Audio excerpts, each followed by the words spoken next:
afternoon, Wednesday, May 15th, 2024 at 2 p.m.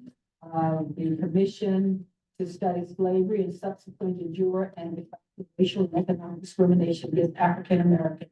Whereas we posted at the Library of Virginia, and I am the most planning to be called this time. This meeting is so far. This time, I hope that you had an opportunity to do the approval of to look over the minutes and the agenda.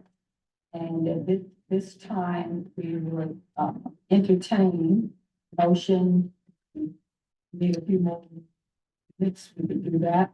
If not, I would entertain a motion for the approval of the agenda in the previous minutes, December 13th, 2020. So moved.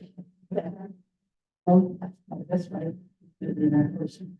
Okay, all right. You're welcome to review the Yeah, agenda. yeah.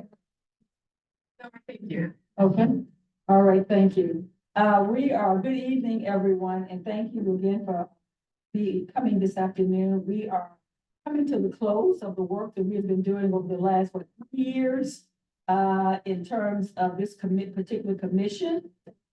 Yes.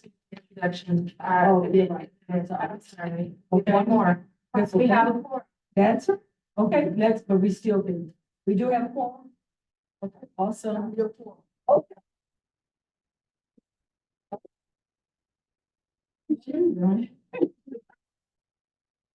Okay, we can go. Do you need a moment for the minutes? Yeah, okay, let's go right on. And then we'll go back to the agenda and the previous minutes.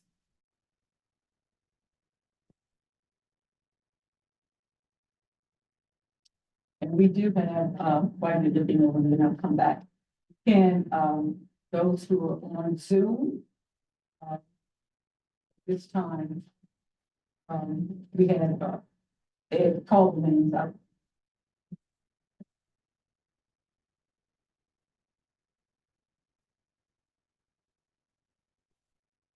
And pull the roll here.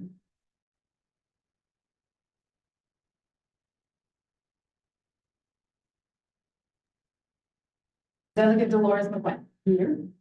Senator Mamie Locke. Dr. Jody Allen. Here. Dr. Ed Ayers. Here. Dr. Andrea Douglas. Here. Dr. John Kenny. Here. Dr. Cassandra Newby Alexander. Here. Mr. Xavier Richardson. Dr. Karen Sherry. Here. Mr. Daniel. I was on a roll. Mr. Daniel Walker. You have a format. Thank you, thank you.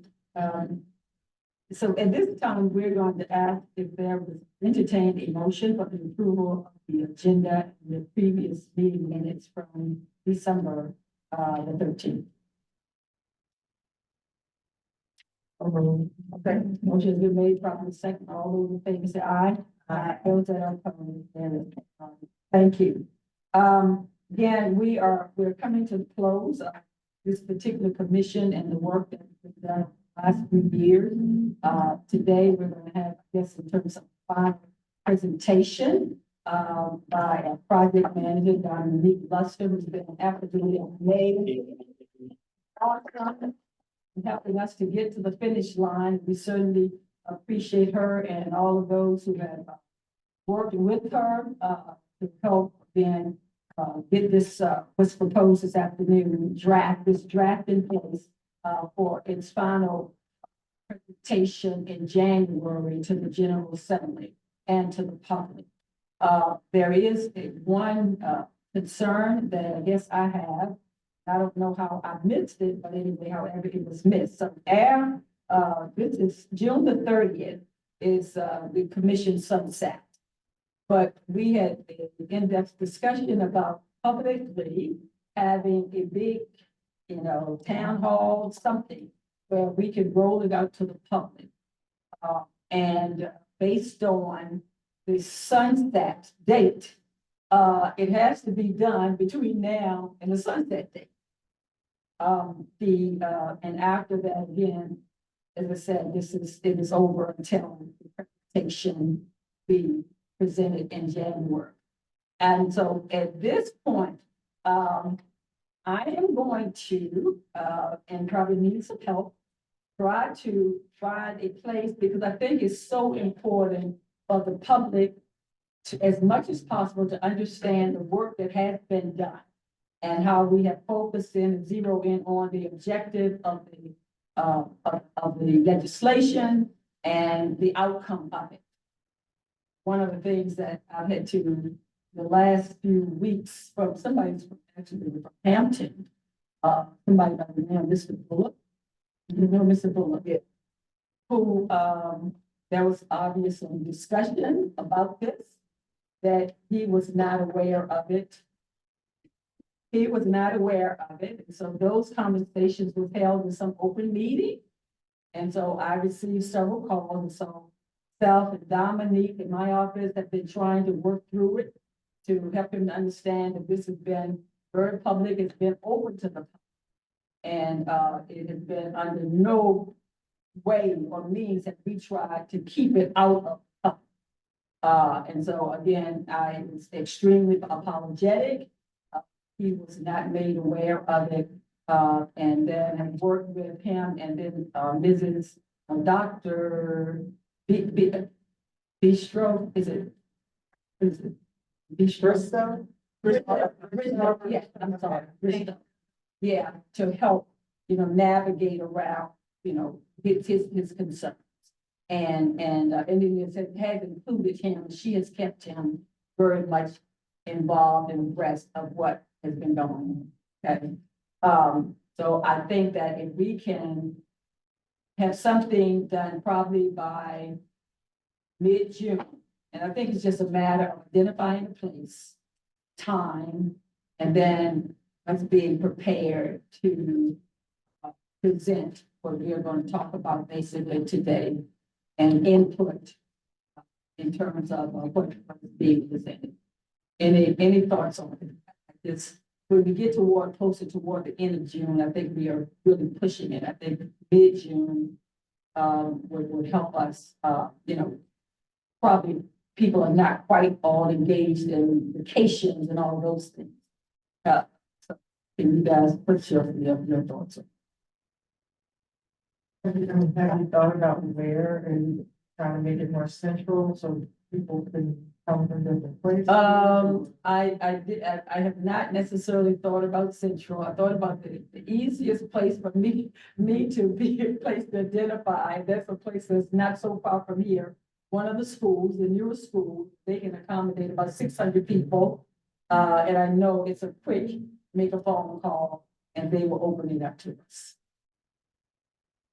If there's some other suggestions, I have no problem. I just think that it is important that we have this open meeting and invite the public and get as many folks involved and engaged as possible in being a part of that meeting, and then being able to come and do it. For those who won't be able to attend in person, it would be great if we had an online forum. Okay. And even have someone fielding questions. So people would, be required to register. Okay. To participate, so that you don't, you eliminate as many, well, I mean, there are a lot of, people who just go in there and mix things up. And so we want to at least have somebody monitoring and reviewing the comments that are submitted, and then presenting it. Yes. Presenting it, selecting the questions that people get in, that, that are being proposed, and making sure that organizations around the state send that information out to the members, sending it out to different church organizations, the important, Mhm. sending it to civic leagues Mhm. Greek letter organization. Yes. Mhm. and to colleges and universities. And most of them will probably be out. Maybe some. That'll be two program. big problems. Yeah. Okay. And so you really want faculty and a lot of this and staff at these institutions to really know about it and to attend if they can. Okay.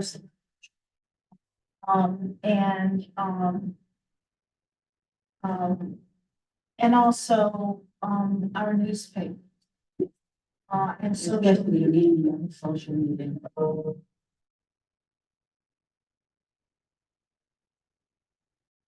We had civic organizations, that NAACP statewide. And then ask them to all of these organizations to send it out to their significant, leadership and right. Okay.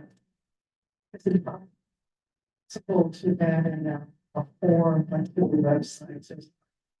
What you read for. In person. Do the question. I think sometimes this, more opportunities. Yeah. It could be a part of. To.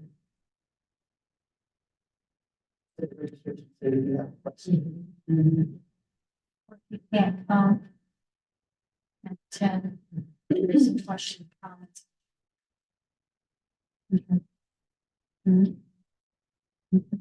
So I will start working, having to work on this with Dominique and try to get a couple of, maybe, some of the,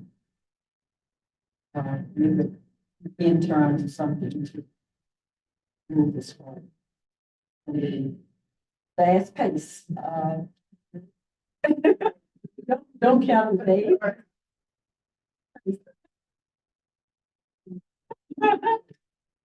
So, Okay, I think that what, mid-June is what? That middle We're week talking about is Juneteenth.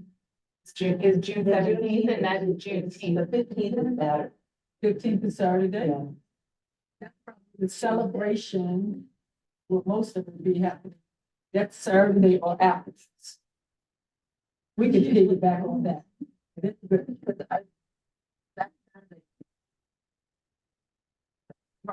Right, the 19th, Okay. which would be. Oh, good. Good. Yeah, yeah, absolutely. Okay. But then right there. So I get back to doing. Nothing on Juneteenth. Yeah. On the 19th. Okay. So, Yeah, I think that period probably. Different programs on. So maybe we should put it the 20th, like, I mean, if that week is. We, Probably not, but and even though there are some people doing, but just like a lot, we're doing it on the 18th, so they, I mean, not the 18th, that's Saturday, the 15th, and so they'll probably be available on the 19th, you know what I'm saying? So we're not going to catch everyone. I think I was talking to Dominique earlier, and she said the reason we had not did this already, because there were so many, I mean, there were people who could not get their arms wrapped around one date, and I'm like, you know, everybody's busy, everybody's doing something. We're gonna press our way through. you know, already I can't. Certain resources needed is the 19th and the 20th. Okay. In Winchester, that's why I don't take it.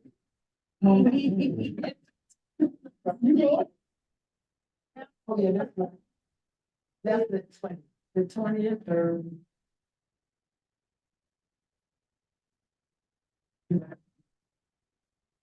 Oh, It's 20th. oh, 25. you be in Houston the 20th, okay? Okay. All right, either I wouldn't get much further outside of. Don't want to get close to 4th of July. So we got the 20th, 19th. And Can't do the week before. yes. We could. What is that, so that's like the 14th, that's like the 13th. 13th, 14th. Can we shoot for that Thursday? Yes, and that Thursday is also available here in the lab Okay, all right, as okay, an option. okay. I don't mind, the only thing with the library. Even people coming and having space and places. I mean, I know you have, how many folks do it accommodate under? Don't know the answer to that, but I can find out and get back. Oh, don't know the answer. All right. So we will then, that's what we're going to shoot for 13, right? June 13th? 13th? It is the 13th that we're. Shoot for June 13th. Okay. And then we can also do, we're gonna have, to do Zoom or for people to, yeah.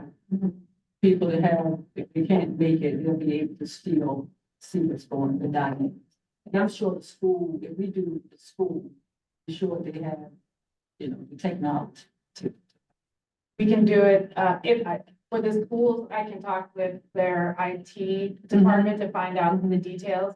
If you did want to hold it here, I would work with the same IT department. Here, we would report it, of course. Our website already has an online question portal, so that's actually how we field most of our questions from the public to date is through our online question or our online form on the website. So we can continue to do that. We can also set up some sort of live question form of some kind. We can look into that. Okay. And then typically, if we really wanted it to be live at the same time, we could look into live streaming, but I don't want to promise that, but we can look into live streaming. I know we have the capabilities, but I don't want to promise. Okay. Yeah, well, we want that. We can look into it. When I Okay. ask about the parking, the amount for parking, I will ask also about live stream. All right, so we'll work on that and keep everybody abreast of where we are, what's going on, that we can, then we can start moving that day, okay? All right, thank you. At this time, then, in terms of our project manager, oh, geez. Dr. Ayers wanted to say Yes. one. Okay, all right, Dr. Ayers, Yes. yes, we're listening. I was wondering if we want to prepare a executive summary of the document. I'm sure we'll make a link to all 72 pages, but I think people would appreciate something more manageable to read. Absolutely, yeah, absolutely, yes. That's, and we're going to, she's going to do the presentation, and then we can give her feedback, and so that is one of the things that, so, based on what you shared. Okay, thank you. Sherry, anything from you? Right now? Yeah, I'll just note, I will say the sound quality sometimes goes in and out, so I might have missed something that the other commissioners said, but in thinking about the location, I would just want to make sure if we're expecting a lot of people to attend, that there's accessible parking. And I know the Library of Virginia has some public parking, free public parking, but otherwise it's a very difficult part of town to park in. So I would just make that as a practical note. I totally agree with you, yes. We'll try to avoid having it here, but finding a place that we can accommodate individual with the park. Yeah. I don't know the answer to this. Is after 5 or 6 parking free in this area at the meters after? But it's still park. But it's still a target, yeah, yeah. Yeah. Yeah. It's difficult to park downtown, I mean, even though you have a parking lot now, but I'm not sure that's. Yeah. Right, there you have it. if the goal is to have a program here, why not ask one of the Virginia Museum of History and Culture to host it? And they have plenty of parking. I think I'm not sure how many other seats, but it's quite a few people. And they're already partnering with some other individuals, connected with the library. Okay. Good. If I can Sure, you jump know. in, I can say for the Virginia Museum of History and Culture, our auditorium seats, I think the exact number is 378 people. And I don't know offhand if it's available, the dates we're considering. We'll need to check with our facilities staff about that. But there's an option.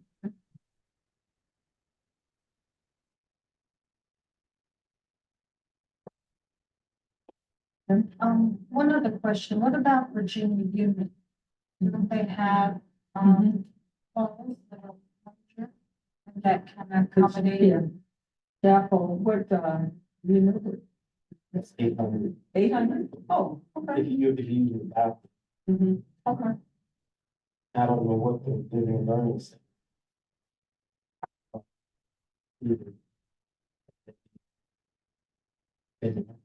Okay.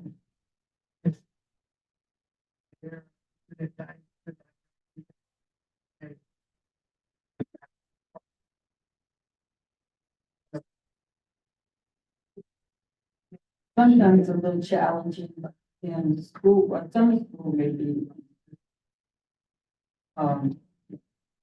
School students. Well, let's look into, those are 3-4 different places that we could certainly inquire about.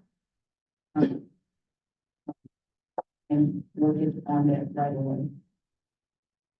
Okay.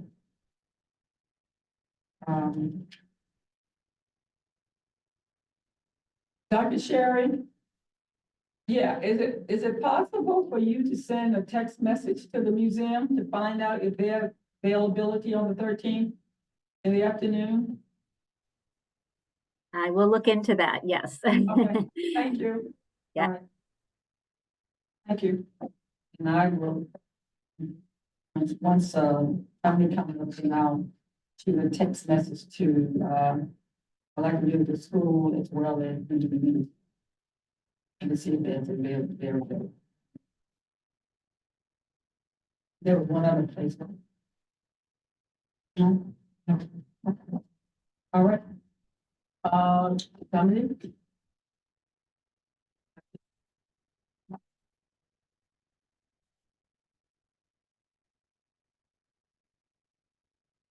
I don't typically present, so I stand here at the podium.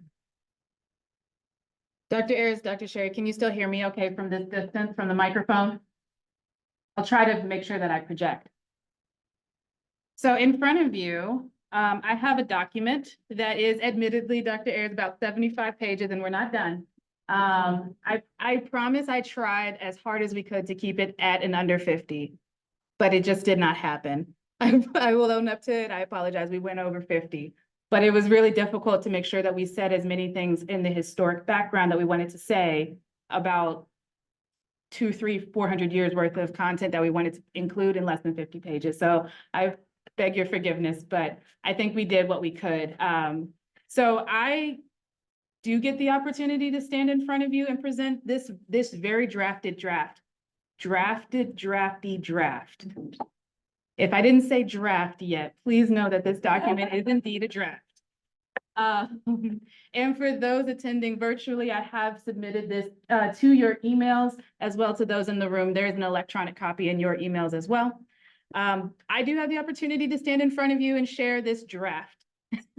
But I don't actually represent the draft more than the other amazing, wonderful, brilliant colleagues that I get to work with here at the library, the historians, the writers, the scholars. There is a really wonderful group of people here at the library who have all collaboratively come together to help support the writing of this historic background. The document that's in front of you is just that. It is the historic background that we've been working through, as well as the extended bibliography that we've been working through and presenting over the bibliography that we've presented over the past couple of meetings. And not almost everything, absolutely everything that we will reference and discuss in this historic background is a public source.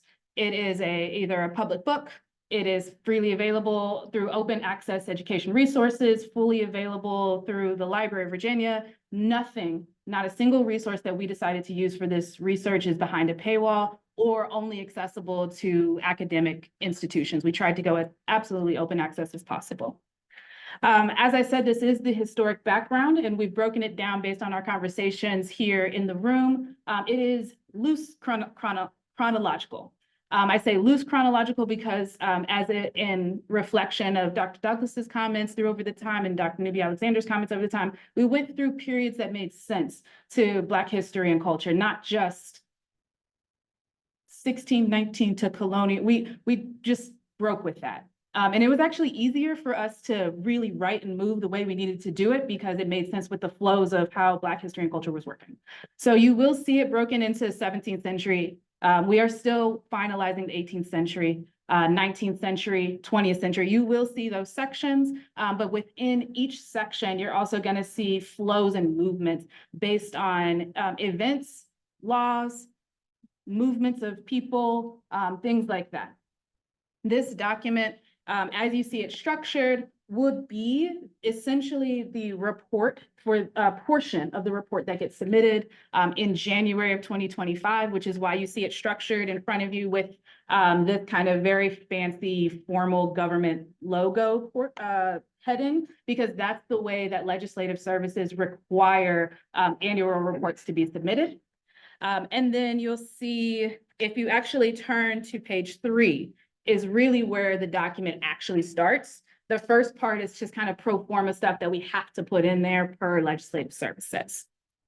So what I'd love to do is, if it's okay with you, I'd love to just give you some very brief highlights to kind of help guide you through the document, because it is at its current pace about 75 to 77-ish pages. And again, I do want to say that you will notice that the 18th century is not included in there yet because we are still finalizing that.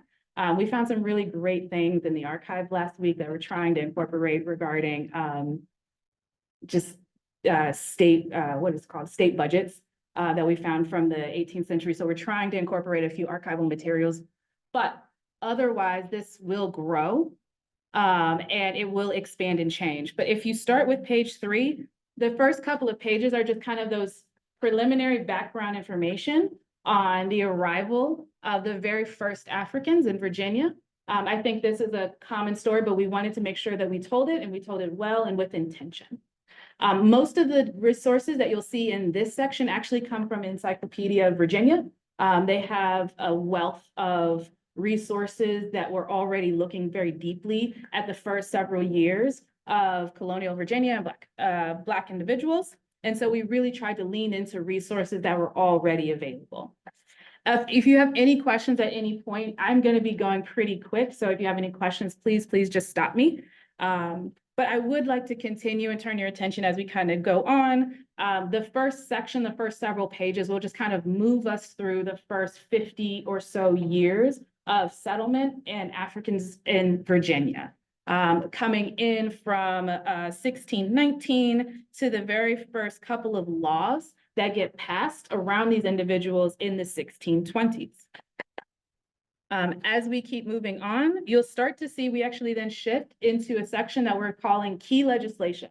This portion looks at 17th century key legislation, that is pieces of law that are passed to control or to legislate, for lack of a better word, behaviors, movements, capabilities, human rights, the ability to hold arms as a Black person, the ability to run, all of these laws start to be codified in Virginia in this section. We outlined just a few, I think 2 or 3, maybe 3 or 4 in this section going up into 1705, but at the back of the entire chapter, we've actually listed out, and we've was very, very proud of this. We listed out every single law. We found every single law that we could possibly find, listed it out, and it is available in this document. Every single 17th century. Excuse me, Dominic, so we can stay abreast of the others may be, and you kind of like, we're on page 4. Oh, yes, Third paragraph. Yes. In terms of the way, I think that would be. absolutely. Thank you. Thank you. I've specifically, the key legislation is on page 6 on the bottom paragraph, the 3rd paragraph. Page 6, 3rd paragraph. It's moving very quickly. Yes. Just a couple of questions. I'm probably in the minority, but I still have a problem with people listing the first Africans who were forced to arrive at Jamestown, actually Point Comfort, as enslaved. Okay. And I have a problem with that because there was no legislation, there were no rulings, there was no documentation where they were actually listed as enslaved people. And I know people have argued, some sorts of argued, but they knew they were slaves. Well, I don't really care what you think they do. Where's the documentation to say that they saw them as slaves? Mhm. Without that documentation, I think it is presumptuous to call them enslaved.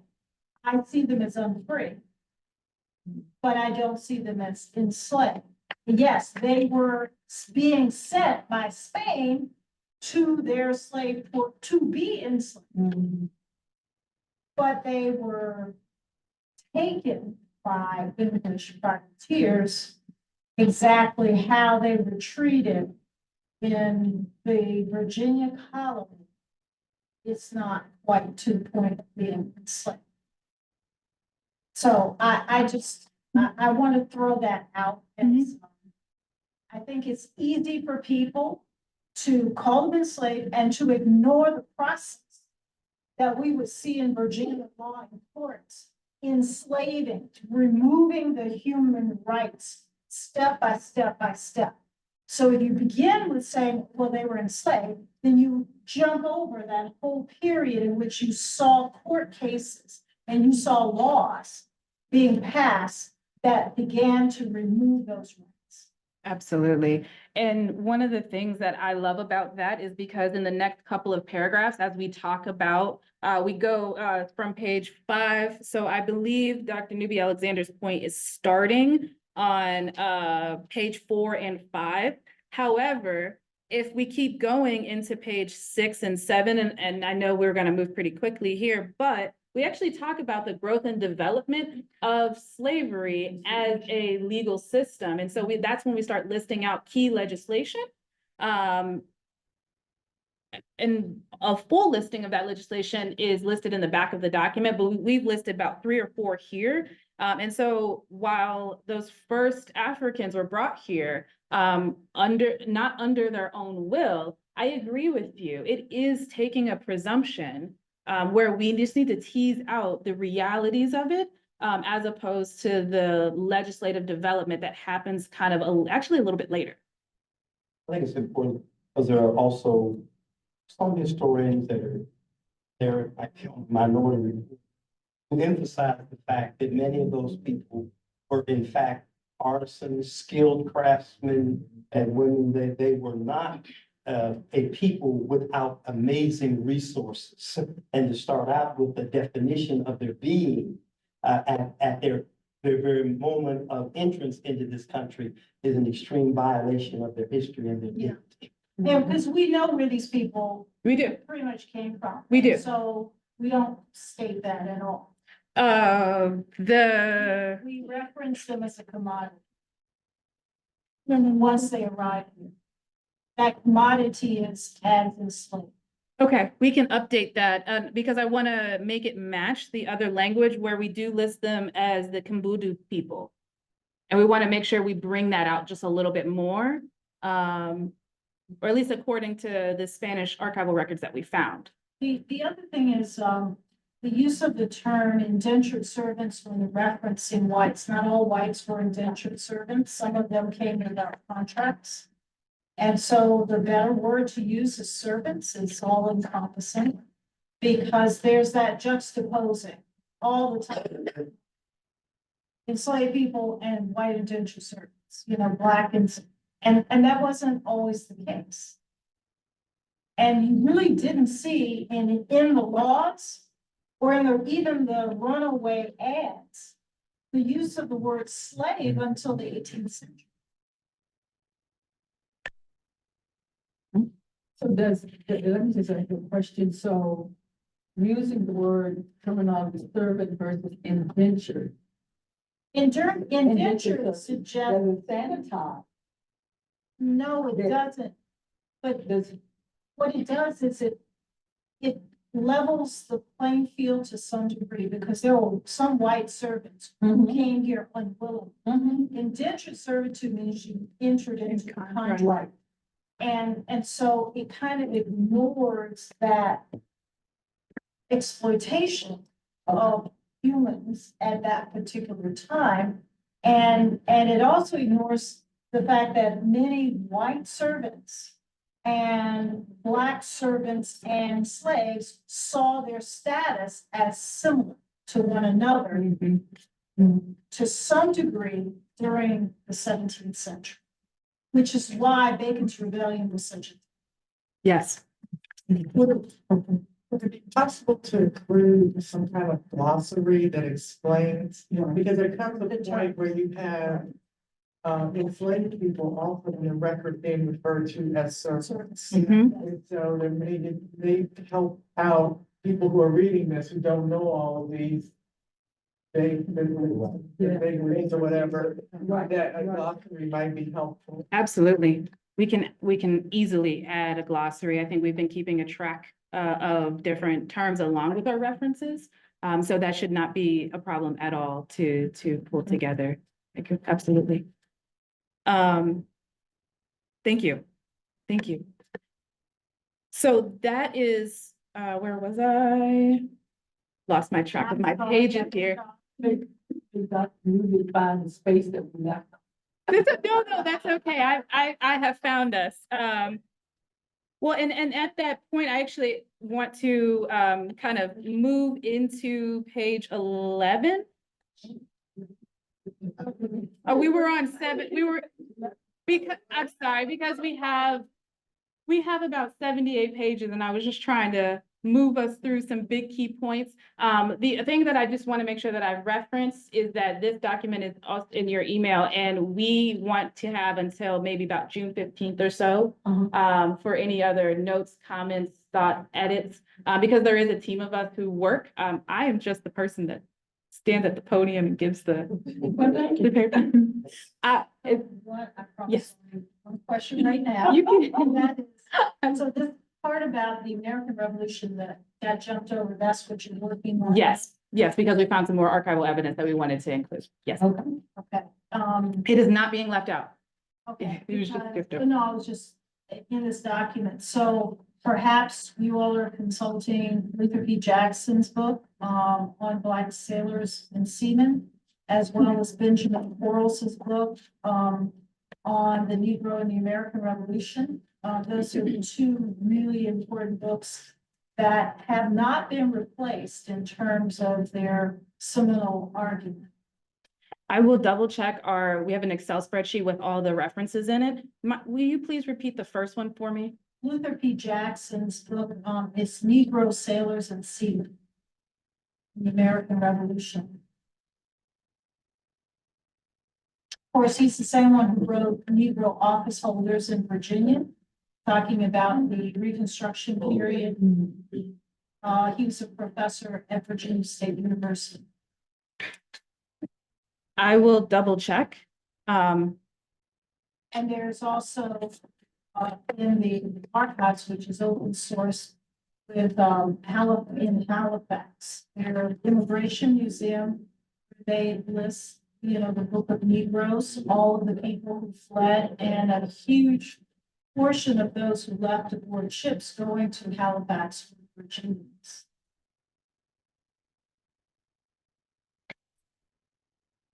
It's obvious, you're not gonna be able to get everything Yeah. in this document. But I think one of the critical points is symbolic adequacy, so we don't accept the normativity of terms that are commodifying terms and do not affirm the diversity within the community of people of color and the expressions that were being made in relation to this topic.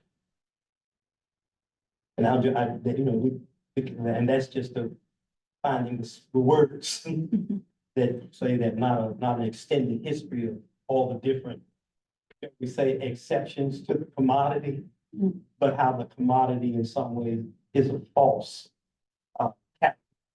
interpreting the character.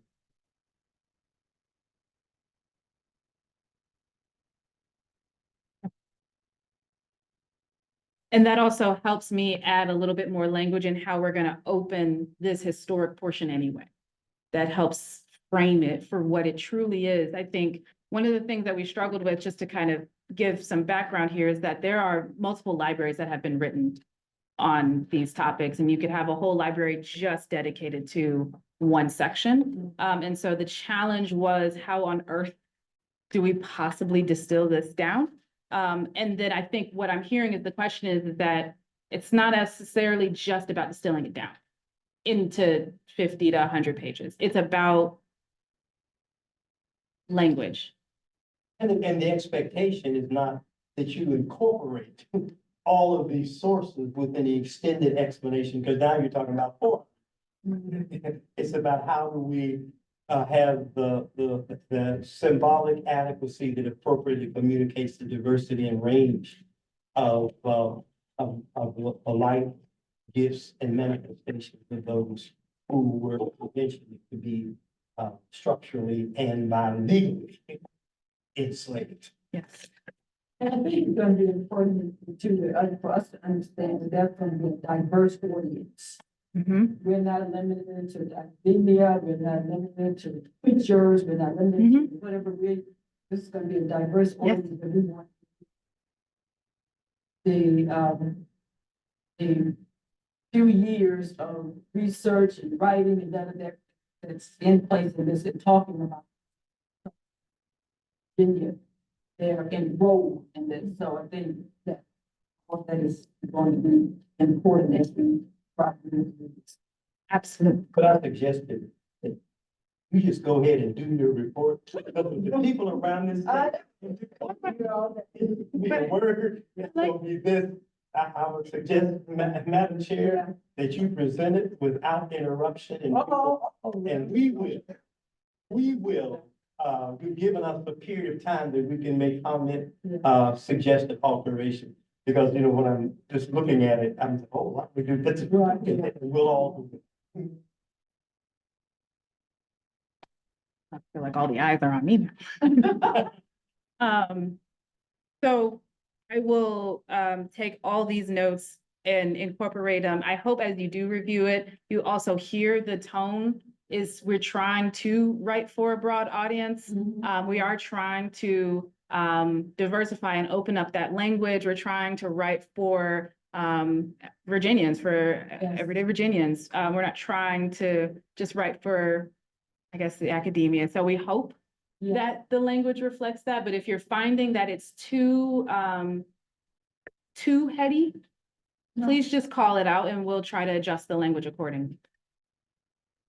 So as I mentioned, because we found some very cool, actually, archival records regarding some state budgets in the 17th century. Last week, we're trying to. Oh, okay. We're trying to kind of give us a little angle to the 18th century. Again, it will not be skipped. Of course, it will not be skipped. It was just not ready for today. But I do want to be upfront about that. And as soon as I have You will have it, I promise. We are working as hard as we can. But for now, currently, page 11, it will not stay 19th century, page 11, but currently, if you turn to page 11, I do just want to point your attention to a few highlights in the 19th century. This section is probably about 10 or so pages. So again, I'll leave it for you to read in depth. But you start on page 11 in the second paragraph. I do want to just mention that we do mention Gabriel's riots, and we talk through a little bit more of a historical exploration of how this happens. We then move into manumission laws on page 11 in the third paragraph. I'm just kind of moving pretty quickly here. On page 14, I'm going to keep going. We do discuss, again, briefly because we have to, but we do discuss Nat Turner's rebellion. And then we move into further colonialization on page 15. So you'll notice as we're going, we're using probably, I don't know, anywhere from 3 to 10 resources per section. And then we try to distill that into just 3 to 4 paragraphs. So again, I apologize for the brevity of every single section. So one of the next sections that I want to point your attention to as we keep going is on page 17. We had a special section just because of how the flow of work was moving. We specifically talk about the legal status of Black Virginians before the Civil War. This is a very important period that we wanted to make sure that we highlighted as life for Black people in Virginia, freed or enslaved, is something that we need to call important attention to. And so we try to call it out as its own specific section. This is actually one of the largest sections in the 19th century. Moving on, we start to talk about on page 19, we start to move into higher education for African American or for Black individuals.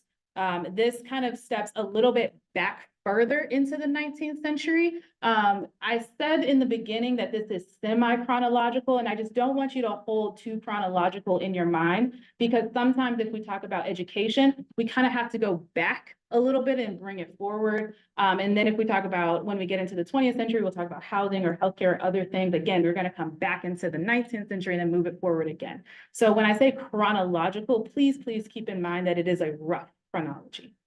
It's really thematic flow, not necessarily chronology.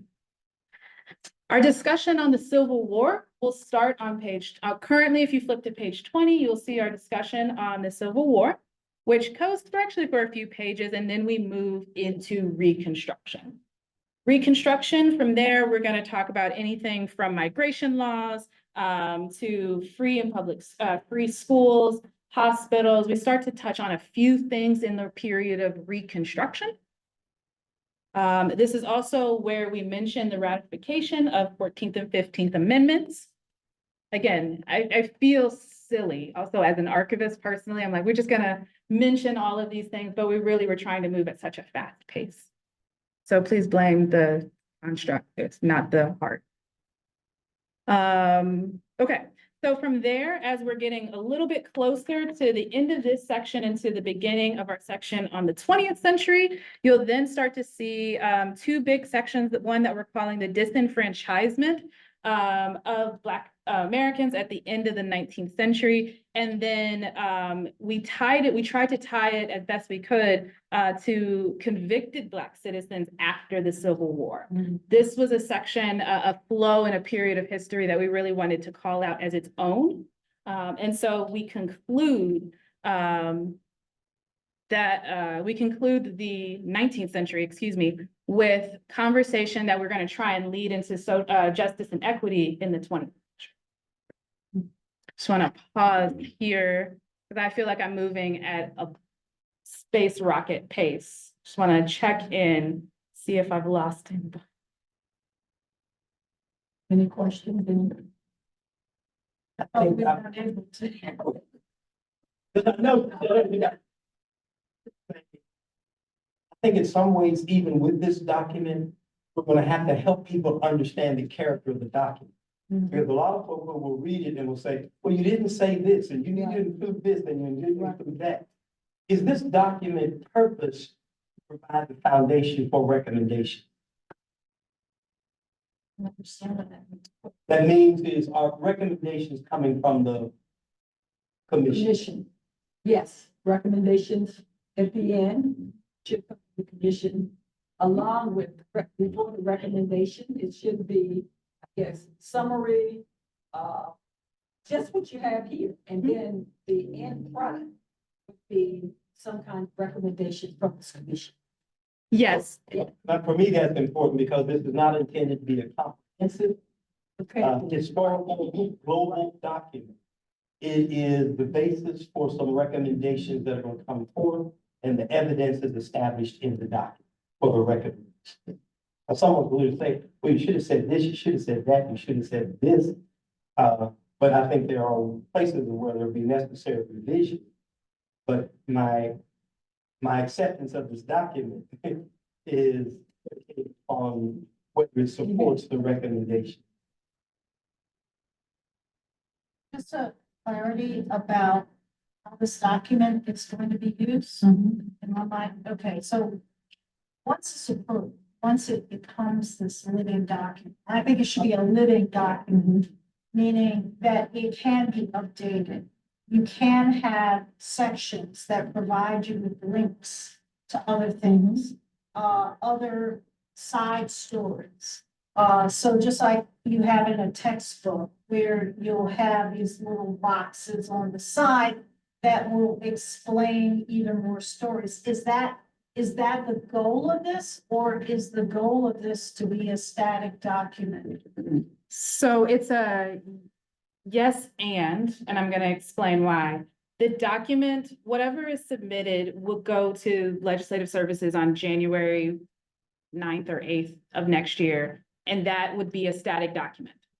Whatever we submit to Legislative Services, typically we can't change because we've submitted it. However, to my understanding, our current website, which is where we're looking to place whatever our final document will be, will live within the LVA universe, where it currently already is, and it is protected. So it is there, and it can, I think theoretically, I can't speak on behalf of the library because I will also, my term also ends June 30th. So when the commission sunsets on June 30th, I also will not be a part of the commission anymore as well. So we'd have to just think strategically about who would actually do those updates, and where it would live. I think it could, I just don't necessarily know who or how or who or with what funds. Let me say this. I think that, and first, we've got to go through a process. We've been through the process to get here. At some point, this is going to continue to breathe, continue to live. Then there will be some other general assembly and say, listen, we need to build on what has been presented by the first established commission.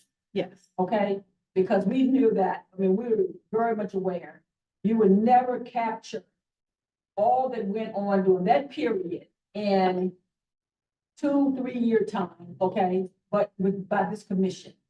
And so my expectation and my hope is that there will be someone else, some other group, maybe, we may be a part of it, we may not, but that say, we need to build on what was presented, established, created, built.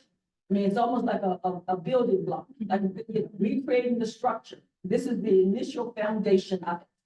And then this is something that definitely need to be built on, maybe expound on certain subject matters. It may be this part closed and the second part open. I don't know how it will be, but however, I think it's going to be important that we insist that this continue to live and continue to gain the, you know, this is the energy that we are putting forth now. We're putting forth great energy. It may take another generation to come and build on it, but we should not just, it shouldn't be just shut down and this is, I'll say, all be all. When we started, we did not want this to be a document that somebody just put on the shelf. Yeah, that's what the first thing. That's what-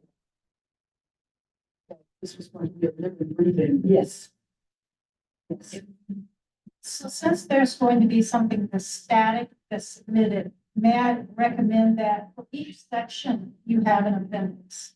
Yes, And that appendix can include not only references that are not open source references, but references to websites, to literature, to all kinds of documents that provide resources to educators, that provide resources to people, you know, in whatever walk of life. And that at least gives you more flexibility. I agree. And more, and you can put a little bit more attention to all the detail that you're trying to summarize in the actual written portion. I agree. I think that's a great idea. Let me, Dr. Ayers or Sherry, Dr. Sherry, either one, you. Can you hear us? Can you hear me? Yes, we can hear you. It's actually good. The conversation is good. We're fine. I am. Okay. All right. Thank you. I love the idea of the appendix at each section. We were trying to figure that out earlier. And we moved the appendix as a whole stock to the end, but I think bringing it back into each section is probably our best bet. And then I did want to just reiterate that the way it is currently set up is to fulfill, I guess, the legislative mandate that we have to submit our work, but that doesn't mean that it has to truly end up being static. We would also hope that this would live on our website, which would be maintained. And then I did want to, I'm skipping ahead a little bit, but because Dr. Kenny mentioned it, I did want to just point out that in the enabling legislation, this report seeks to address the first portion, which is to identify and compile documentation of the existence of slavery. I feel like I've quoted that line at least 1,000 times in the past 2 years, but I did want to just point your attention again to what your specific recommendations charges, because I think, Dr. Kenny, I like your point of how you look at the report is determined based on the recommendations that need to come out of it. And so the recommendations are to promote, or the charge to the commission again is to promote educational awareness. Oops, sorry, Dr. Ayers, I'm gonna have to make you here. Let's see. Promote educational awareness and identify ways to address the systemic and historical implications affecting, apologies for the typo, the quality of life in a significant population of African-American families in the Commonwealth. The second recommendation is to recommend appropriate ways to educate the public regarding the commission's finding. And those are both recommendations to the General Assembly. They are not necessary, that's how it was worded. Don't make it. I did not write it. So I just wanted to say that just to make sure that it is brought up. Okay, I will keep going. For where we stopped, I am on the top of page 28 from wherever we stopped. This last section, I believe, if I remember correctly, was around 12 to 14-ish pages, and it covers the majority of the 20th century. And this is where we start to see those sections that you broke yourselves into over the last couple of years around voting or education or things like that. That's where we're going to start to see those sections appear. So the first section that we tackled, actually because of the 1902 Constitution, was voting rights. So you'll see the first couple of pages address voting rights specifically. And then if you turn, and we also try to take all the notes from the voting rights subcommittee of your discussions in the voting rights subcommittee and incorporate those where we felt the conversation was leaning towards and introduce those topics specifically. We did the same with education. And that education starts on page 30 and goes through pages 31, 32. I think this one was pretty long, if I remember correctly.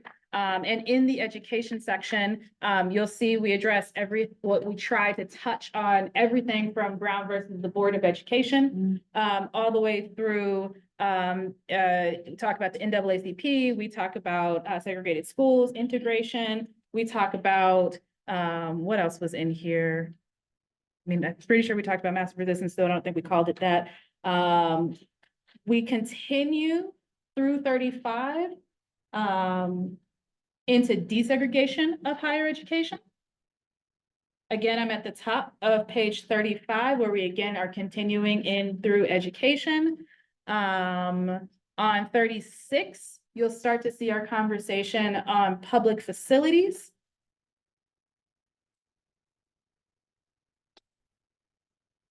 And as I continue through the document, on 39, the top paragraph of page 39, we actually added a section.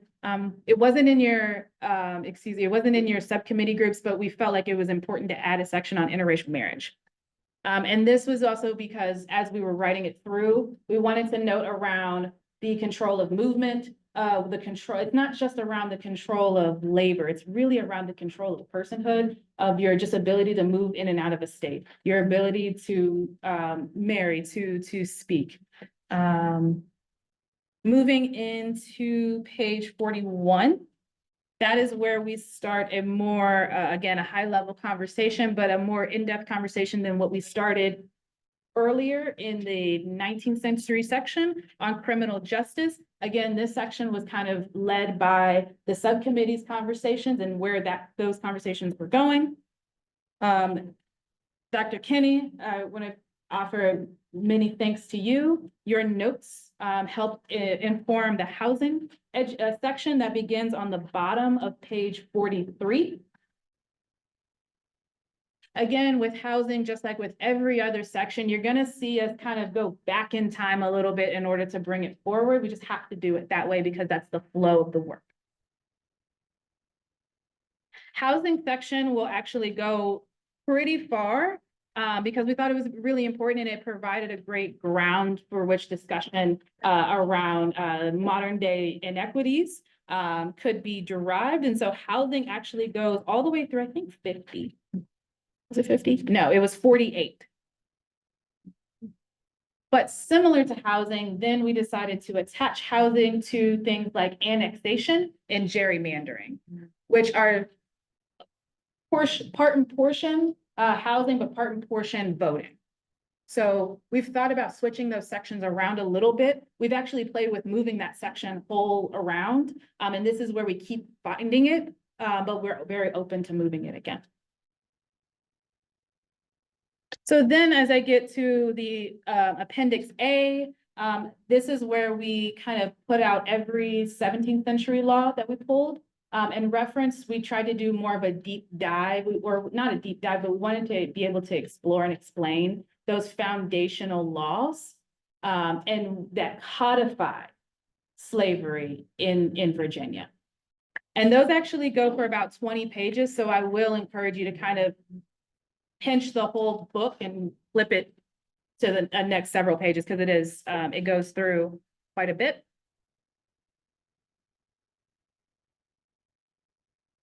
It's also, if you've ever wanted to read Old English in your spare time, where you can find a little bit more of that. And then finally, to kind of wrap us out here, I'm going to skip ahead to page 68. And on page 68, which I think the whole document is 73 pages. So to give you reference, I'm going to be about 3 or 4 pages from the end on page 78. This is where we had originally proposed some core bibliographic references. That was a recommendation from Dr. Ayers of, okay, if we could chunk these things up into the subcommittees or into the subject areas, how would we do so? Instead of listing everything out, I think at one meeting we presented I presented a document that was 20 or 25 pages of resources. And the suggestion was to chunk it into kind of like what was the needed to know. And so that is reflected here on pages 68, 69, 70, and 71. On the very last page, this we kind of added at the end just to round the whole thing out. But this is the current list of subcommittee recommendations that we received from you last year. This last page does not need to stay in there at all. It was just something that I wanted to make sure was included in case it was of reference or of interest, but it can absolutely be edited, amended, updated, or just fully deleted. That is what I have. Thank you for allowing me to just drone on for 20 minutes. Sorry. But thank you for listening. I'm available for questions, but I did want to say before I go back to my seat that we would love any comments, edits, questions, feedback. Take it out, put it in, whatever, anything that you have before June 15th. We are constantly editing and writing. So please, you just put it all in a data dump and send it my way. That you can't send me too many notes, I promise. And we're gonna keep working on this, but I would ask if they be by June 15th because as I mentioned, my position will be ending on June 30th. And so that gives me about 2 weeks left to make sure that I have incorporated any changes and that the appropriate means are taken so that it is submitted to the General Assembly by January 10th of 2025 before I leave. Okay. Thank you. All right, questions, Dr. You all did a incredible amount of work in relatively short period of time, and it's very difficult to consolidate a lot of information. It's easy to come back and say, oh, you didn't do it. I would make this one recommendation. I like the thematic approach because of the volume of information. And there's a disconnect between that thematic approach that you have in the appendix and the thematic approach that you have in the document. And my brain was kind of bouncing back and forth too much and was starting to hurt because we kept going back and forth in time. Yeah. And I think that the better way, because if me, a historian, is having difficulty really following this, I think you're gonna have a lot of other people. If you, for example, have a heading, the Revolutionary Era, and then divide it into the subheadings. Okay. Then, I see. then you pull a lot of things together just in that section. If you have a section on voting rights. So you're talking about voting rights from the beginning all the way to the current, all in that one section. So you can go chronologically through that section, then that will help the reader to really understand voting rights. Because, for example, Evelyn Butts was not mentioned. She had this major case that shifted voting rights for the entire country. And so if you're talking about voting rights in the 17th century and the 18th century, it should put it all together. So that I see this part. So in my mind, I'm seeing the art as opposed to being forced to kind of put it together. I see it. Thank you.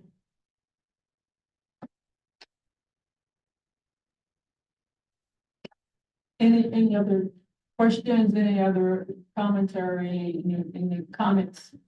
This is, no, all right. I just want to affirm what y'all said about work you've done. Yeah. You have been let me put it this way, you have been a very faithful investor in this project. And when I hear you say it ending June 30th, just a word of appreciation. Thank you. I'll send my, thank you. And I just want to say before I take my seat that I literally only did about this much in the grand scheme. There is a whole team of scholars and writers and researchers, and there is another couple of meetings unfortunately happening today. But I do want to make sure that I'm able to at least name them, because they've just, even before I started here in January of 2022, they had already been working on so much of this research. And so I just want to make sure that they get their flowers as well. I'm just the person that stands at the podium. No, we were appropriate time. Because there's so many people working on, I think, Ruby Alexander's comment about having a thematic Yeah, way of looking at this. Because it could end up as a scattered document with people working on a piece here, a piece here, and how we correlate. here. you think that, again, listen to everything that's been said. This, but I don't want to look at this commission has been absolutely amazing and no commitment to this. And even those downtime when you're not reading, you're still reading, working. Dominique helping to rewrite, sharing, support your input and all of that to, guarantee that the final document is certainly something, that's credible. And I think people are going to be able to look at it years from now, and grasp great information as relates to Virginia and this whole issue of the enslavement, well, just racial, economic discrimination and slavery. So I thank you all for that. One of the things that I just want to, as we're looking at this, the final document, going back to recommendations and I guess a desire to make sure that we leave, in many ways, I guess, food for thought, not just the document, but what, as a legislator, is there any, what do I walk away with? Not just my understanding to a degree of what happened, to make certain that we are the quality of life, those that are here now, generations that are here.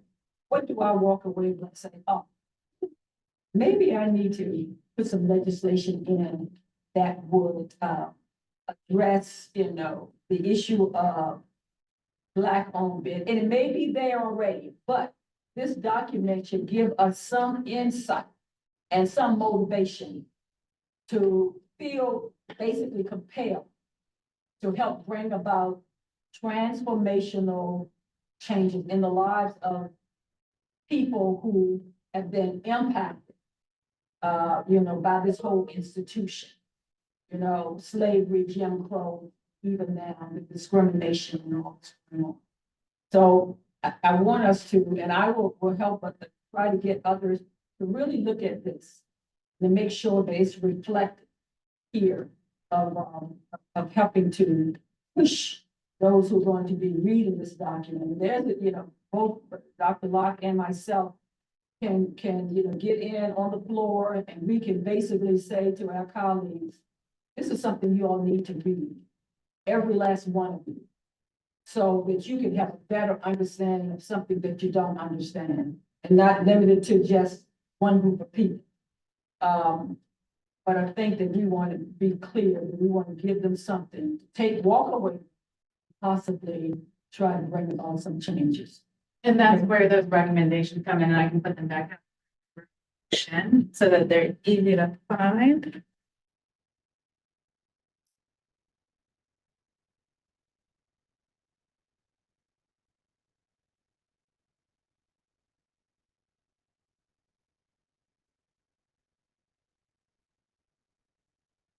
Those are those are the charges that are in the book. And it occurred to me, as I was sitting down, that I neglected to mention that one of the challenge, the challenge, actually, I don't want to downplay it. The challenge that we faced in the compiling of the documentation is there's specific language in the legislation that really specifies around state sanctioned de jure and de facto.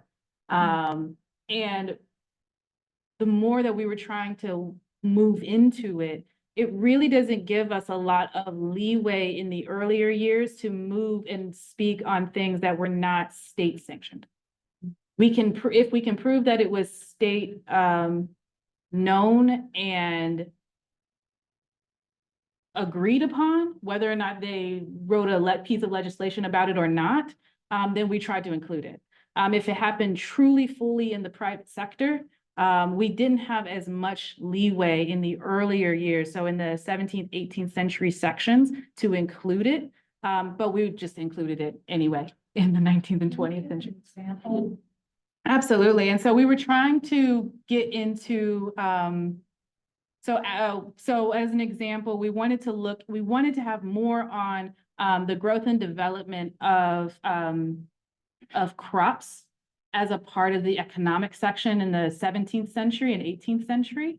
But we're also, in those sections, we're looking at a lot of private plantations and a lot of private individuals and their holding of slaves. But what we are trying to include, which is why the 18th century portion isn't finished, is the buying and selling of enslaved individuals by the state. That's what we're trying to see if we can kind of tie that together. But otherwise, we're looking at the crop economic rise and fall of private individuals and the economic growth of individual families as opposed to the state. Doesn't mean that they didn't know about it, doesn't mean that they don't approve it and support. Doesn't mean that they weren't sitting at the table.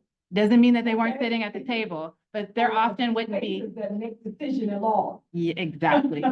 And so we found a lot of challenges. Actually regulate how much you can produce. Very You did- quickly, especially after the I saw first collapse. I And so we include by that. regulating how much you can produce, it regulated by definition, how, the growth of your holdings. Or you could just divide up your holdings into separate plantations.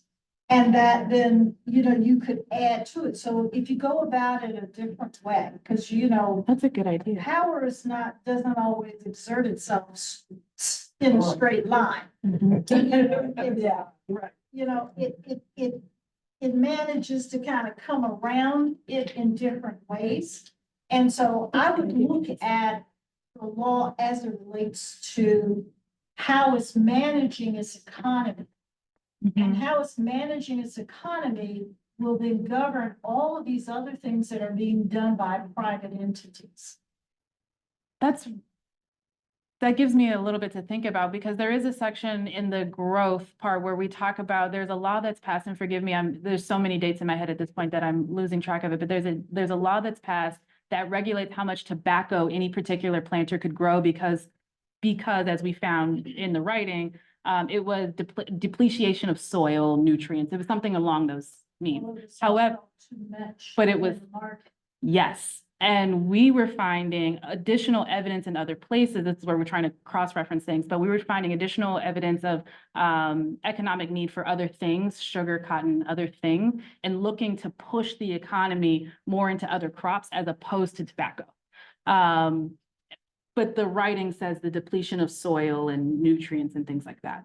And so they were regulating the field size, the annual maximum harvest of tobacco that any particular grower could produce. But I think there's a way around, there's an angle. Thank you, Dr. Nubia. I think I just needed to talk it through. We've just been sitting upstairs in my office talking, so. Thank you. Anyway, that's the last thing I have to say. I will not. Anything else, anyone? I think that one of the things I'm just going to certainly encourage all of us to have an opportunity to look at this and, need to get someone else to help look at it so that we can forward and again, moving this document in a way that, it would be again, a good product, that we're leaving forward.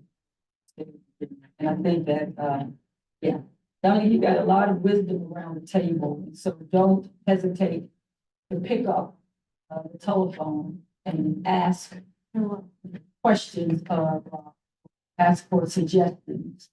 And this document, a lot of wisdom. I mean, I'm not talking about myself. It's talking these folks here who a lot of wisdom and knowledge.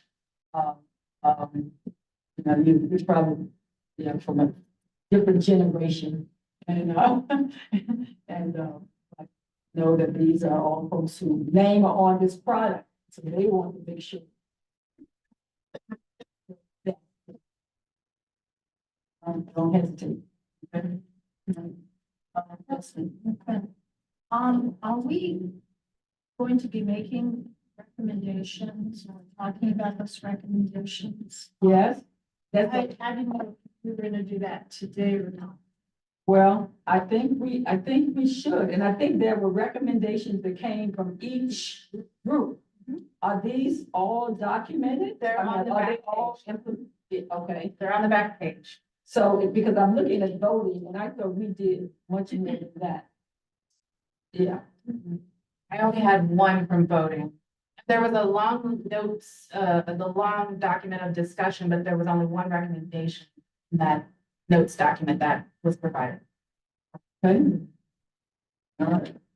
I can resend it, but there's probably a full page of notes and then it had one recommendation in it. Well, maybe was the intention was those notes I think a to, lot of them, we were thinking Yeah. of recommendations. Yeah, but maybe recommendation. You can resend them. I will we resend, can- I will resend Yeah. each, the Yes. voting, I'll resend all of them. yes, yeah, because I think that we definitely want, based on what had been shared and discussed, it was certainly Dr. Dewey and Dan had full page of recommendations.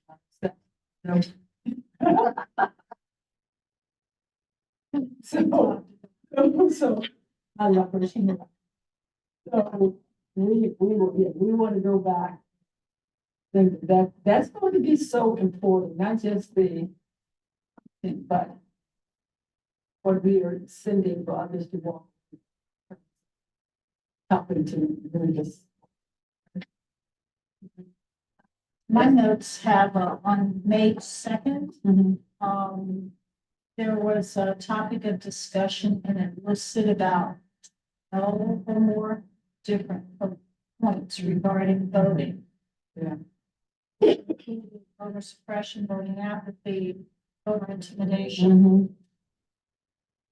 talking about the 1902 Virginia Constitution, poll taxes, Mm-hmm. all these things. So I think that's what, Yeah, so I think So that was maybe we actually, just need to phrase them. right. yeah, specifically. they were supposed to be, yeah. Like to recommend that we consider utilizing what already exists, which is the Virginia Forum that meets every year. This includes scholars, not just from Virginia, but all around the nation that come together and talk about a lot of history of Virginia. And so much of that history dovetails with this information. There's this thing that promoting educational awareness, identifying ways to address, but then also recommending ways to educate the public. So their research is a way of educating the public. Yeah. It's a way of generating awareness and more information out there. So I think that there's something that this commission can do to recommend that we, that the Commonwealth support the Virginia Forum, support even the placement of a lot of the papers and subsequent publications in a way that's open source. That, for those who are just, willing to allow their material to be open source, of course, protected, but, accessed by anybody and every.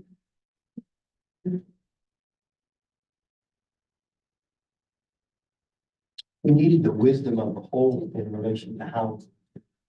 Remember when we spent one day talking about housing? Yeah. I don't know how we recaptured that. We don't have many recommendations related to housing. That was the economic. Yeah, we talked about the intersectionality of several pieces. Got a question.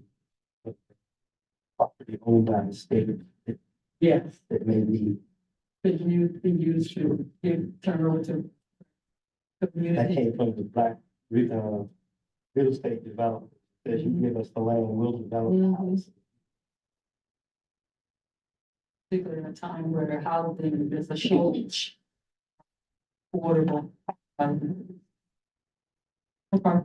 Well, I apologize for missing, for not condensing it properly, but I will resend it out as soon as we get out of here, and we'll get those straightened. So this is what we're going to do because it's still not, still need to wait you in terms of its completion. Want to continue to send you information, in terms of looking at, yeah, especially the recommendations and whatnot for looking at the document and to, you know, additional information that may need to be noted. So this is going to be tentatively approving this document. The To you by June 1st. Then we get your final your final notes back by June 15th. Is there going to be another meeting after you get that document? If that's up to you, so if you'd like, you can. I'm always happy to schedule your meeting anytime you want to meet. Absolutely. If we can do it virtually, if that's. I think we need to try. We need to try to make it happen. Again, I really want this commission to feel that not after it's been pushed out to the public, before that this is good. We're happy with it. So we're trying to get everything done and edited to you by June 1st. June the 1st. 2 weeks. 2 weeks. Okay.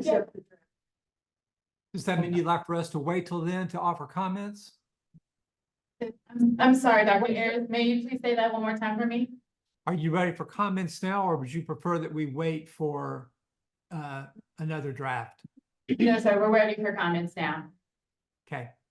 I'll get Thank some. you. Thank you. Okay. All right. So then if we're going to do another meeting. We don't need to.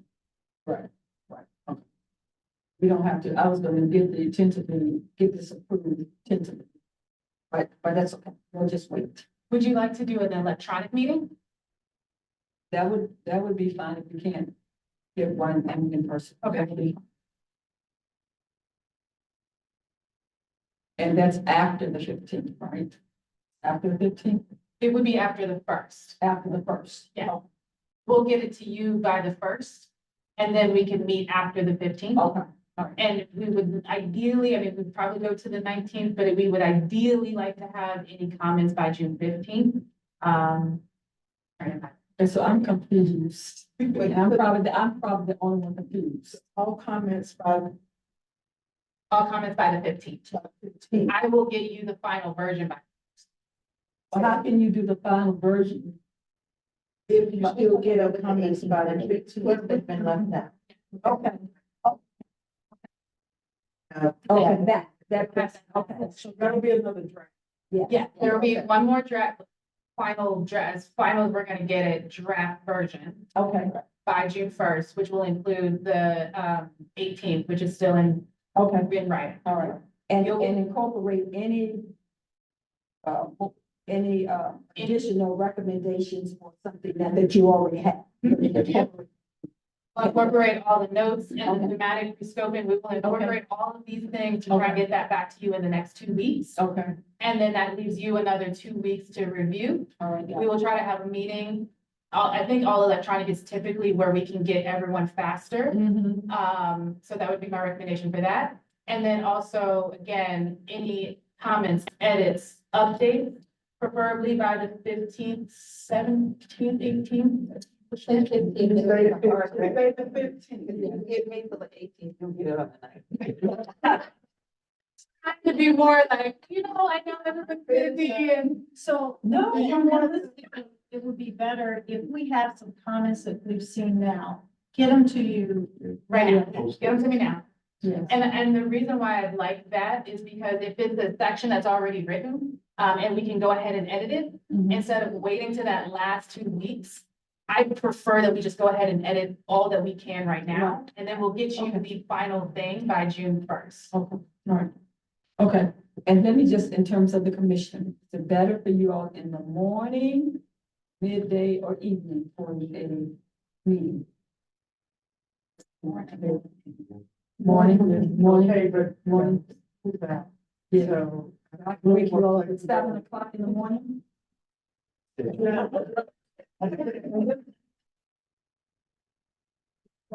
want it after the birds get. Yeah, after the 15th. Okay, yeah, After the first. after the first. Oh, okay, well, you have to stay here. The 8th through the 15th? Okay, so we can do it before then. So Okay, can send around a couple of dates, with times, and I'll just receive feedback on the date and time. let's look at maybe 9-ish. I mean, actually, the earliest. Okay, all right, let's look at 5 minutes now. But then you like. 9, Writing that down, 8:55. 8 o'clock is fine. I'll get up really early. This is an in-person meeting. No, this is All electronic. virtual. Yeah, virtual. Based on how the schedule has gone, we haven't had an all electronic meeting this calendar year, so we are able to hold one because it's been 4 meetings since our last. Okay, all right. Okay, listen, thank you all. You're amazing. I'm gonna ask.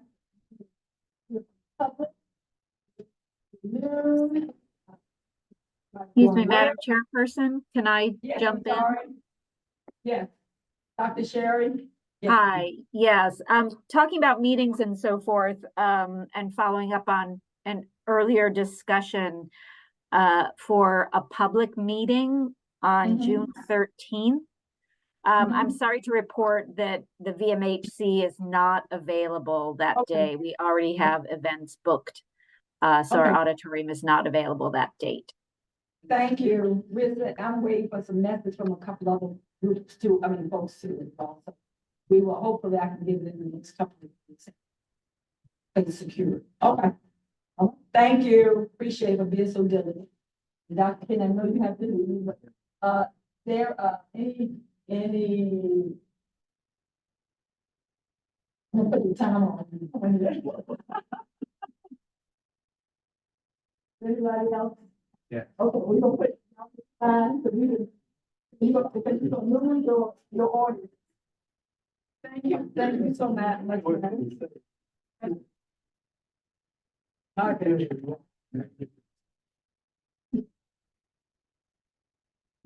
Hi, everybody. Hi, how are you? I really like that you had the recommendation up there to kind of bring it back to the focus, because this is just the first step, right? And I think that people, or I think maybe there was a disconnect in what all was going on, because other states have reparations meetings and task force and, they're studying and such. So since this is just like the initial background information, today, my only recommendation is that actually, thank you for saying Black American, because that's something that we had been saying. You did that. You did It's in the that. document. You did I that. just want to. No, for the record, no, you definitely did that. But what we don't want to do is we don't want to Africanize us in the language. And what I mean by that is when I heard the introduction of Black people to land 1619, we were here before that. And there's lots of documentation of that. And the Black American lineage is trifecta. It is the indigenous Americans. It is the Africans that were brought over, whether they were servants or slaves or whatever, and Black Europeans who had been traveling across all of the different land masses. So I do want to make sure that that amalgamation of our experience is why we're even saying that we're Black anyway versus another lineage, another culture, country, or title. And then from there, always a recommendation that you could make to the assembly on our behalf is direct cash payments to do the things that everybody else is doing. We're always going to be at a at a standstill because resources make things move. Programs, education, all of that costs money. And I know that if our community was given the same sort of advantages or just the same sort of considerations, then, you know, the learning that you guys want the community and the state to have, it would actually be pretty easy from there. That's all I have. Thank you, Dominique. Thank you. Thank you. Where the baby? In school.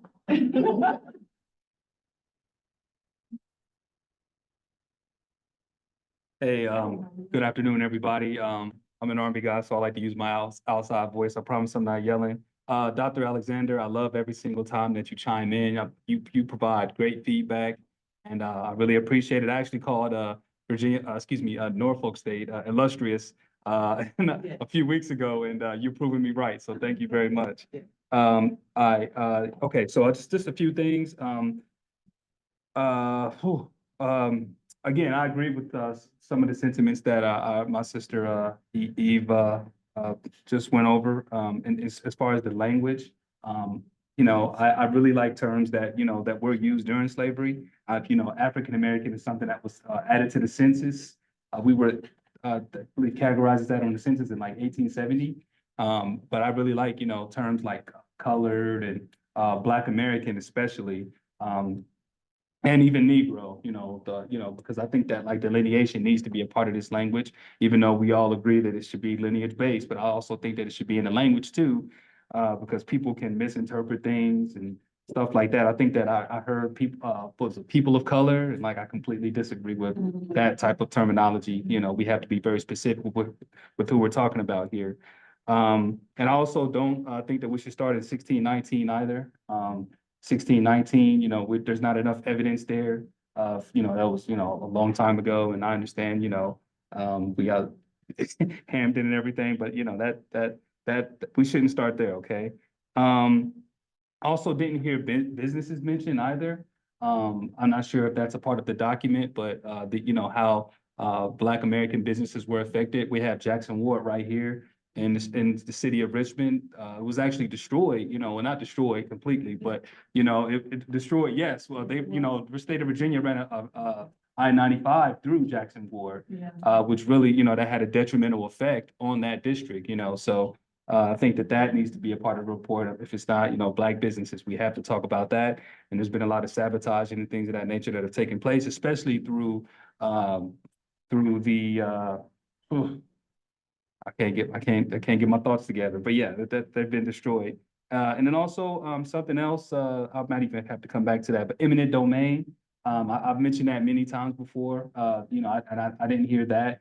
But you know, there's different, the expansion of like certain universities, for example, here in the state of Virginia, where Black Americans were affected by eminent domain, such universities like Newport University, University of Virginia, UVA out in Charlottesville. Another one is ODU, Old Dominion.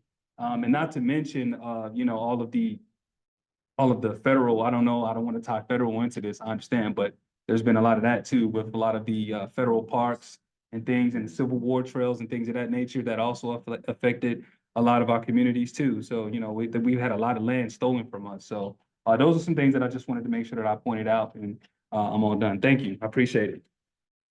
And I think it's in there about some of the land. In the Okay. land. Okay. And that's a brand new permission that's given me to start. Thank you, Lynn. Okay. Yes, ma'am. Thank you. Glad to hear that. And I-95 is. Okay. Okay, gotcha. Good afternoon. Good afternoon. Thank you guys for once again having this, this meeting. Hopefully we'll be able to, once you guys finish the report, we'll be able to access. I'm kind of excited to get my hands on it. I just had a couple of questions. Two of them are going to be for Dr. Newby Alexander, but one will be just a general question for the entire committee. I don't want to reiterate what my colleagues already said, and I share those sentiments 110%. The first question that I have was, as far as your recommendations is concerned, with each, with the turn of each decade, will you be using, I guess, the language from all of the different classifications that we had, you know, starting with us being Black, Negro, colored, will those classifications be used in any of the language to, specify the who? And, the questions that I have for Dr. Newby Alexander, the first one is, I was wondering, will any of the Soul Down River project, information be included in this, finding as well? Because as you know, I am working on that as well. And, one other question, would there be any way for any of the living descendants, which we are, for those of us who have done our genealogy and have some of like those records, those old records, would there be something in there that you would probably include any of the documents that we have in the findings, or maybe like a link for us to be able to share what our ancestors might have experienced during whichever said time period? I know that for myself, I have a lot of, I've shared a lot of times that I do have an ancestor who was in the Civil War, and I have his pension denial letter. I literally have that in my records. And where my grandmother's house was demolished because they put the interstate through it. So I just had those questions, was just wondering if any of the living descendants could add any of their documentation into the final report. And if any of the research from the Soul Down River Project will be included in that as well. So, thank you. Okay, let me respond to that. Okay. Then if Dr. say something. What those things that we're a collective body, Mhm. and there were various committees that were established to look at various issues, voting, criminal, not criminal, just housing, voting, health, several. Okay. Places of issues of focus. And so as we looked at that, again, the recommendations came out of those committees. Okay. And those are the things that we're going to make sure that we forward. Now, Okay. if the committee decide that there's something else that need to be put into this, then there is no problem. But as a collective body, we want to make sure that it's reflecting Okay. the work that those committees have done and what they have put forward as being a recommendation to move on to the General Assembly. Okay, well then I'll reframe what I was asking. Okay. So I guess based off of whichever subcommittee, Mhm. would documents from living descendants be allowed to be included in the report? Okay. If it's Okay. possible to do that. As of right now, we have not, that is not one of the recommendations based on what has been proposed. Okay, That is not one of the recommendations. Again, and you probably was here when we had the discussion, we're hoping that this is the first phase of building on even something more. There's been another, group legislators who said, listen, we need to expand on it. We need to expand the research. We need to do that. And then, this would be the initial inaugural, yes, piece. And then hopefully there'll be an opportunity to build on, and there'll be a different kind of perspective that may be addressed, people will be looking at, as it moves to the next phase. okay, But this is my hope. Dr. Locke agreed that we're probably going to try to move forward something else in the General Assembly, build on what we have done. okay. So, yeah, Dr. Alexander, you may have something else to ask. Yeah. Actually, one of my recommendations is there's a hole in the whole antebellum discussion, and that has to do with the Underground Railroad. It has to do with the seeking of freedom, but it also has to do with why people were seeking freedom. Yeah, That slavery was hardening to the point that families were being increasingly separated, that there was even a harshness for those free blacks in America, and especially in Virginia. The taking of names, so you had the free black registries that started in the 1830s, and the purpose, and this was a law that was passed by Virginia, that all localities had to, or all the cities, had to take down the names of all the free blacks who were living in that community for the purpose of trying to persuade them to leave Mhm. the country and to colonize in Liberia. And so, and there were tactics used to force free blacks to be very uncomfortable in Virginia, which is why we would see a shift by the middle of the 1840s in the numbers of free blacks in Virginia versus Maryland.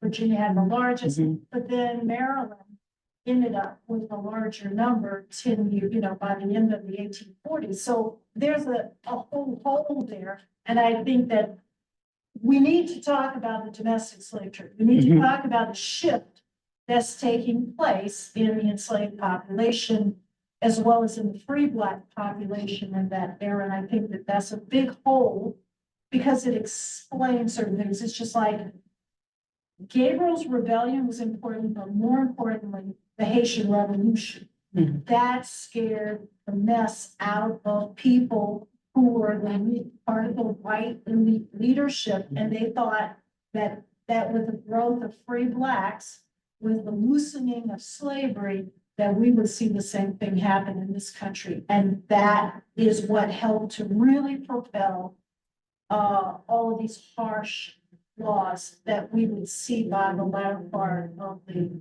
18th going into the 19th century, and they would continue to get worse. So there's some nuancing of these areas and some expansion. Perhaps the language needs to really focus in on these key points as opposed to going into detail about some other things that are not as important. It's just like the whole John Henry story in the post-Civil War period. That and referencing John Henry and what happened to him is really what Virginia was starting to do in that whole incarceration, to re-enslave black men. And this also parallels the book. So I just, I see a lot of things that can be adjusted, and I'll be sending them to John. Thank you. Thank you. And I think, again, we want to make sure that we're not being captured everything here. No, Okay, and I think that's important, so I don't want, we're but just, these are key things, Okay. traditional interpretations overlooked. It's just like the focus in the Reconstruction. she wanted to. The focus in the Reconstruction years on segregation. It completely ignores freedom. All right. Okay.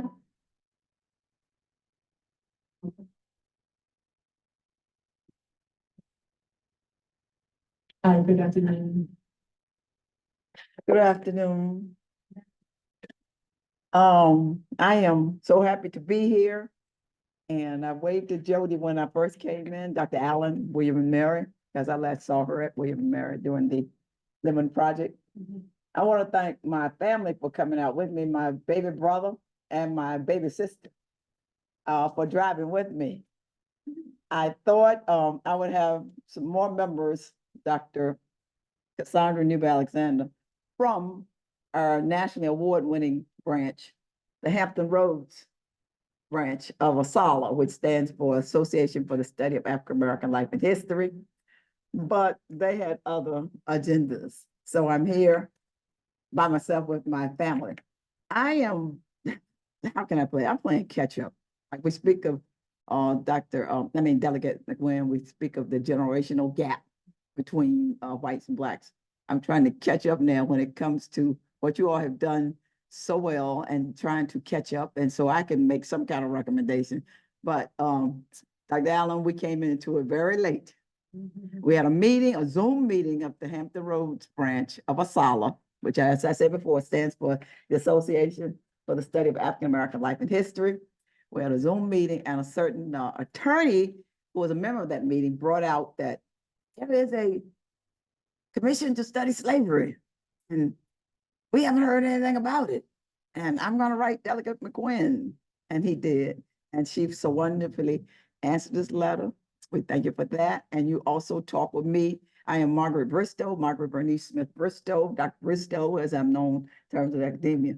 And Dominique, Ms. Luster is right, also was on the line. I thank you all for taking time to play catch up with me. I am so excited about it. The 246 years of our being enslaved are being addressed. I'm so glad it is a big item, you know, in terms of dealing with the after effects. So I guess I have to apologize for not staying, Joe did not stand as a student say, Delegate McGuinn and Cassandra, not staying woke, you know? So I am so glad I can stand here and get more woke. Well, thank you. Thank you so very nice meeting you in person. Yeah. Yeah. Let me conversate, yeah, so I'm will a proposal.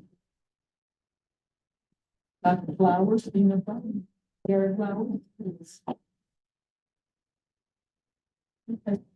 Thank you so much. Okay. Anything else, Jure, Dr., anything else from you all? Okay, well then, with that being said, and I thank those who come today and share with us. We have our marching orders. Dominique, to make sure we get the recommendations to you by June 15th. June the 15th. Okay, that's gonna be printed in on our minds, the 15th. And you would have all of the information back to us. That date is a little harder. Okay, That's why if you get anything that's already written to me now, we can go ahead and work on it. okay, But the absolute dead drop line is June 15th, so that we can turn it around in the next couple of days after. okay. And we want in the next couple of days to try to, you and I need to talk, let's get a date for that Zoom meeting. And so that we can have that on everybody's calendar. That's probably easier with the Zoom. They don't have to get here and all that. So if people want to do it in person, we could probably have both in person. No, We can't, if you. What's and available. maybe our company want to come to do the in-person thing. All right, and thank you, Dr. Douglas. Yeah. After emancipation, it's the University of Virginia. Good reading. We will do just that. Thank you. So at this time, if I could have, even though space we gone, if I could have a motion to adjourn. Motion made and proper second to adjourn this meeting. All in favor, say aye. Those that oppose, there are none. Thank you so much.